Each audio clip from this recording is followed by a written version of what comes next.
নমস্কার সবাইকে, ধ্রুবতারা এডুকেয়ারের পক্ষ থেকে সবাইকে জানাই স্বাগত।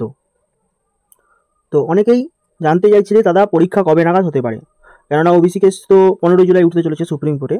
তো তারপরে কি ওবিসি কেসটা মিটবে আর পরীক্ষা কী হবে? তো অনেকেই মেসেজ করেছো আমাকে এবং অনেকেই ইউটিউবে কমেন্টেও জানতে চেয়েছো।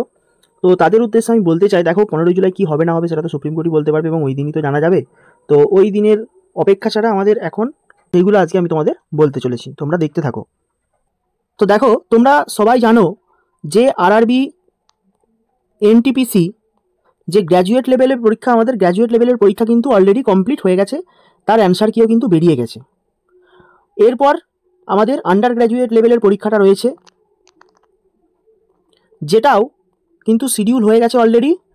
আগস্টের 7 বা 8 তারিখ থেকে খুব সম্ভবত চালু হবে পরীক্ষাটা এবং 1 মাস ধরে পরীক্ষাটা কিন্তু চলবে।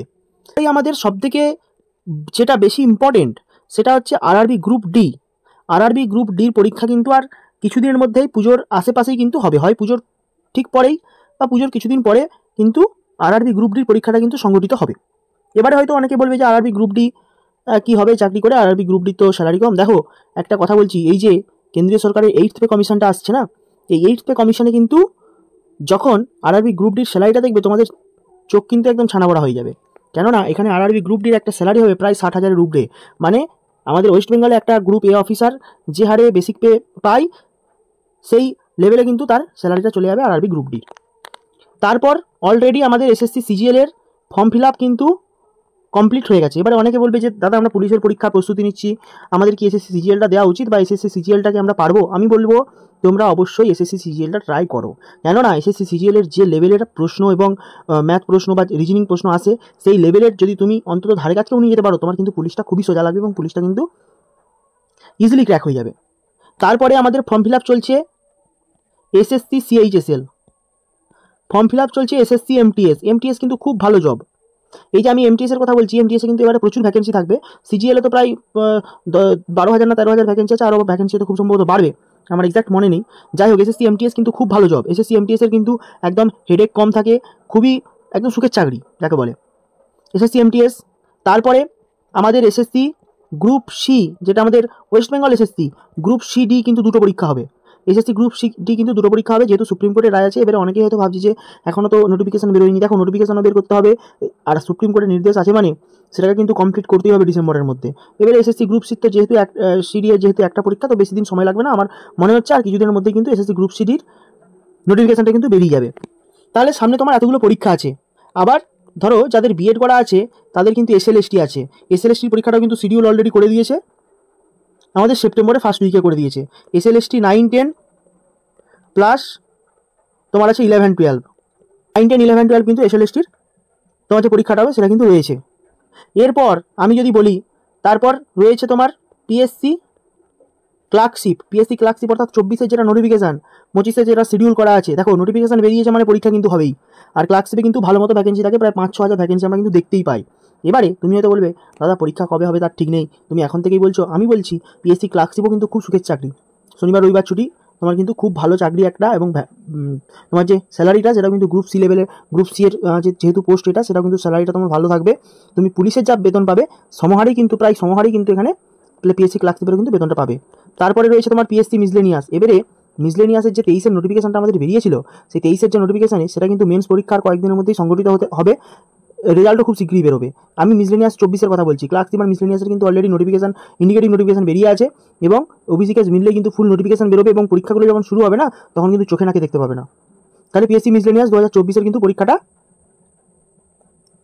হবে। এবারে তুমি যদি এখন থেকে প্রিপারেশন নিতে শুরু করো, তাহলে তুমি ভাবো তো যখনকে পরীক্ষা হবে তোমার কতটা স্ট্রং প্রিপারেশন হয়ে যাবে।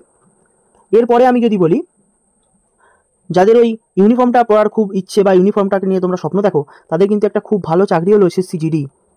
আর কদিন পরে ফাইনাল রেজাল্ট বেরোবে এবং তারপরে কিন্তু আবার নিয়োগ হবে এসএসসি জিডির। এটা কিন্তু একটা খুব ভালো চাকরি।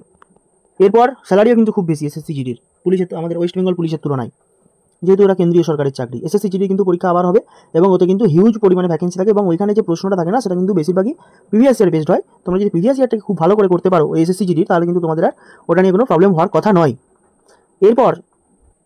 এরপর দিল্লি পুলিশের এসএসসি সিপিও হয়, এসএসসি সিপিওর একটা এক্সাম হয়, সিপিওরও নোটিফিকেশন আর কিছুদিনের মধ্যে বেরিয়ে যাবে, এবং সেটা কিন্তু তোমাদের পরীক্ষাটা খুব শীঘ্রই আরম্ভ হবে। এরপর যেহেতু রেল থেকে বলে দিয়েছে প্রত্যেক বছর নোটিফিকেশান বেরোবে, তো এই বছরে কিন্তু এনটিপিসির নোটিফিকেশান বেরোবে, তোমরা সেটা খেয়াল রাখো। এনটিপিসির যেটা আমাদের পরীক্ষা হয়ে গেল সেটা 24 নোটিফিকেশান ছিল, 25 কিন্তু নোটিফিকেশান বেরোবে। অলরেডি টেকনিশিয়ানের নোটিফিকেশান বেরিয়ে গেছে এবং ভ্যাকেন্সি ছিল 9000, সেটা কিন্তু অলরেডি 17000 হয়ে গেছে। তো সেখানে কিন্তু আরআরবি এনটিপিসি তোমার আবার পরীক্ষা হবে, এনটিপিসির গ্র্যাজুয়েট এবং আন্ডার গ্র্যাজুয়েট লেভেলে। তো এনটিপিসি দুটো পরীক্ষা হবে। তারপরে আবার তোমার আরআরবি গ্রুপ ডি বেরোবে। আরআরবি গ্রুপ ডি যাই হোক 2026 বেরোবে, আমি আরআরবি গ্রুপ ডিটা অতটাও ধর্তব্যের মধ্যে রাখছি না। তো তোমরা দেখতে পাচ্ছ যে তোমাদের সামনে কিন্তু কতগুলো অপরচুনিটি রয়েছে, এবং এর সাথে কিন্তু পুলিশের তো 3টে পরীক্ষার, পুলিশের যে 4টে পরীক্ষা পেন্ডিং আছে, তো সেইগুলো কিন্তু নিয়েই তোমার এই যে এতগুলো পরীক্ষা সেটা কিন্তু তোমার এই 2026 মধ্যে সংগঠিত হতে যাচ্ছে। আজকে 2025 জুলাই, 2026 অর্থাৎ 1 থেকে 1.5 বছরের মধ্যে তোমার পুরো প্রসেস কমপ্লিট হয়ে যাবে। তো তুমি বুঝতে পারছো তোমার কাছে কতগুলো অপরচুনিটি। আমি যদি এসএসসি এসএলএসটির এখানে দুটো ধরি আর SSC group C group D দুটো ধরি, তাহলে কিন্তু 13 দিয়ে 15 থেকে 16টা চাকরির পরীক্ষা কিন্তু আগামী তোমার 1 থেকে 1.5 বছরের মধ্যে হতে চলেছে। তো তাহলে সুযোগটা কতটা দেখতে পাচ্ছ তোমার কাছে? সুযোগ কিন্তু প্রচুর, কিন্তু সময় তোমার কাছে কম। একটা 1.5 বছরের প্রিপারেশান কিন্তু তুমি যদি একদম পারফেক্ট প্রিপারেশান নাও, তবেই কিন্তু তোমার এই পরীক্ষাগুলো ক্র্যাক করা সম্ভব, নাহলে কিন্তু সম্ভব হবে না। সিজিএল, সিএইচএসএল, এমটিএস এগুলো কেন্দ্রীয় সরকারের জব। তোমাদের দেখতেই পাচ্ছ যে জিকে কোন লেভেলের আসছে। আরেকটা কথা, তোমাদের কারেন্ট অ্যাফেয়ার্স নিয়ে অনেকেই প্রশ্ন করো আমাকে যে কারেন্ট অ্যাফেয়ার্স কোথা থেকে করবে, কী করবে। তো তোমরা দেখতে পাচ্ছ স্ক্রিনে আমি টেলিগ্রাম চ্যানেলে একটা ইনিশিয়েটিভ নিয়েছি, যেটা হচ্ছে তোমাদেরকে প্রত্যেকদিন 10টা করে কারেন্ট অ্যাফেয়ার্স দেওয়া হবে, এবং সেই টপিকটা আগের থেকে বলে দেওয়া হবে। তোমরা সেই টপিকটা আগে পড়ে রাখবে। ধরো জানুয়ারির ইন্ডেক্স অ্যান্ড রিপোর্টস, জানুয়ারির ইন্ডেক্স অ্যান্ড রিপোর্টস বলে দেওয়া হলো, তোমরা জানুয়ারির ইন্ডেক্স অ্যান্ড রিপোর্টস পড়ে রাখলে তার উপরে কিন্তু 10টা কুইজ হবে। এটা আমাদের টেলিগ্রাম চ্যানেলে প্রত্যেক দিন সংগঠিত হচ্ছে, তোমরা দেখতে পাচ্ছ। তোমরা চাইলে কিন্তু নিচে ডিসক্রিপশানে দেওয়া যে লিঙ্ক আছে সেই লিঙ্কে কিন্তু ক্লিক করে তোমরা টেলিগ্রামে জয়েন হতে পারো। তো কারেন্ট অ্যাফেয়ার্স জিকে এইরকমভাবে তোমাদেরকে এমনভাবে করতে হবে যেন তোমাদের এই সমস্ত পরীক্ষাগুলো ক্র্যাক তো হবেই, এবং তোমাদের পুলিশের পরীক্ষা ক্র্যাক হয়ে যায়। তো আমার এটাই বলার উদ্দেশ্য যে শুধু পুলিশ নিয়ে পড়ে থাকো না, সামনে অনেক পরীক্ষা রয়েছে, প্রায় 14-15টা পরীক্ষা রয়েছে। সেই সমস্ত পরীক্ষাগুলোর তোমরা প্রিপারেশান নাও। দেখো অনেকে কী করে না, শুধুমাত্র পুলিশের পরীক্ষা দেয়, পিএসসির পরীক্ষা দেয় না। না, তোমাকে সমস্ত পরীক্ষাই দিতে হবে। ঠিক আছে, তোমার হয়তো উর্দিটা পড়ার শখ, তোমার হয়তো যে ইউনিফর্ম সেটা নিয়ে তুমি স্বপ্ন দেখো, সবই ঠিক আছে, কিন্তু তোমাকে পরীক্ষা দিয়ে তোমার অভিজ্ঞতাটা বাড়াতে হবে। এই যে আমি এনটিপিসিটার কথাই বলছি, এনটিপিসিতে আমি শুনছি যে প্রায় 50%-এর কাছে অ্যাবসেন্ট। এনটিপিসি যে গ্র্যাজুয়েট লেভেলে পরীক্ষাটা হয়ে গেল, সেখানে কিন্তু আমি শুনতে পাচ্ছি 50%-এর উপরে কিন্তু অ্যাবসেন্ট ছিল। তাহলে ফর্ম ফিল আপ যখন করেছে, পরীক্ষা দিতে যেতে অসুবিধা কোথায়? পরীক্ষাটা দিতে যাক, নিজের তো অভিজ্ঞতা বাড়বে। দেখো পরীক্ষা দিলেই তোমরা কিন্তু নিজের ভুলটা বুঝতে পারবে যে কোথায় ভুল হচ্ছে। ম্যাথে স্ট্রং করতে হবে কি, রিজনিংয়ে স্ট্রং করতে হবে কি, ইংলিশে স্ট্রং করতে হবে, সেটা কিন্তু তোমরা পরীক্ষা দিলেই বুঝতে পারবে, না দিলে কিন্তু বুঝতে পারবে না। তো যাই হোক, সমস্ত নেগেটিভিটি দূরে সরিয়ে আমি বলছি তোমরা কিন্তু এই সমস্ত পরীক্ষাগুলোর প্রিপারেশান নিতে পারো, এবং এই পরীক্ষাগুলোর প্রিপারেশান নিলে কিন্তু তোমার পুলিশের পরীক্ষা অনায়াসেই ক্র্যাক হয়ে যাবে। শুধু পুলিশ নিয়ে পড়ে থেকো না। সময় কিন্তু খুব কম এবং বাস্তব কিন্তু খুব কঠিন, তোমাকে বাস্তবটা আগে বুঝতে হবে। যাই হোক, চ্যানেলে নতুন হলে অবশ্যই চ্যানেলটা সাবস্ক্রাইব করবে এবং বেল আইকন টিপে পাশে থাকবে। ধন্যবাদ সবাইকে ভিডিওটা দেখার জন্য। সবাই ভালো করে পড়াশোনা করো, ধ্রুবতারা এডুকেয়ারের পাশে থেকো। ধন্যবাদ সবাইকে।